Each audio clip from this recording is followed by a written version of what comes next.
semearen jaiotzaren arabera, ja denbora pasaren urteko amaiera pizkat ja honi begira planteatu nuen, horregatik Hawaii eta gero abenduan beste Ironman bat egin nuen, Kozumeleko Ironmana, pizkat ja aurtengo denboraldiaren hasiera pizkat ja bideratzeko, orduan nolabait lortu nuen, helburua zen negu pizkat lasaiagoa izatea, denboraldi hasiera bat lasaiago bat izatea, eta pizkat hori lehenengo hilabeteak umeekin pizkat moldatzeko eta hemendik aurrera egia esan da oso pozik gaude, gauzak ondo begiratuta dauzkagu, etxean ondo moldatzen gara eta betiko moduan nabil entrenatzen eta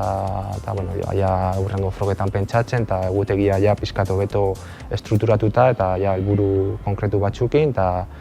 orain gauzak pizkat normaltasunera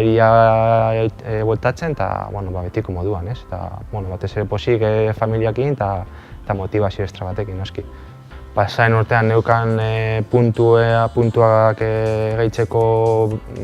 behar hori, aurten ez daukat zertan horrek ez nauk eskatzen, oraindik ez dago rankinara bate itxita, baina nik uste ondo bideratuta daukadala. Orduan, hurrengo helburua Mallorca da, pizkat rankinako puntu gehiago gehitzeko. Eta gero uztailaren 20an egiten dut Challenge Road, dela Ironman distantziko froga bat, Europan Frankfurtekin batera dagoen prestigio gehien daukana. Eta gero hortik aurrera hurrengoa izango da Hawaii,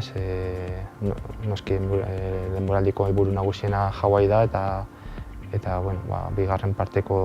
denboraldiaren bigarren parteko ere helburu bakarra. Ez da froga erraza, nahiz eta ni aurten uste dut izango dela 2005-etik urtego naiz Hawaiien lehiatzen eta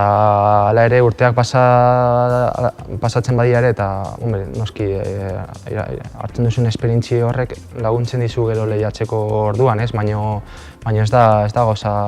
froga erraza, beti presio asko dago, bai norbera jartzen duena, bai kanpotik nabaritu dezakezuna, beti daukazu sentsazioa hori dela denboraldiko frogari garrantzitsuena eta hor egiten duzuna askotan, nahiz eta urte eguna izan, hor egiten duzuna askotan, izaten da zure denboraldiaren balioa, nolabait jendeak askotan hori bakarrik hartzen du kontutan. Orduan, egia esan da froga zaila da, bai fizikoki, mentalki, aspektu guztietan, hori guzti hori ondo eramatea ez da erraza. Eta nik uste aurten momentuz gauzak ondo ari naizela egiten, ondo bideratuta dauka denboraldia, eta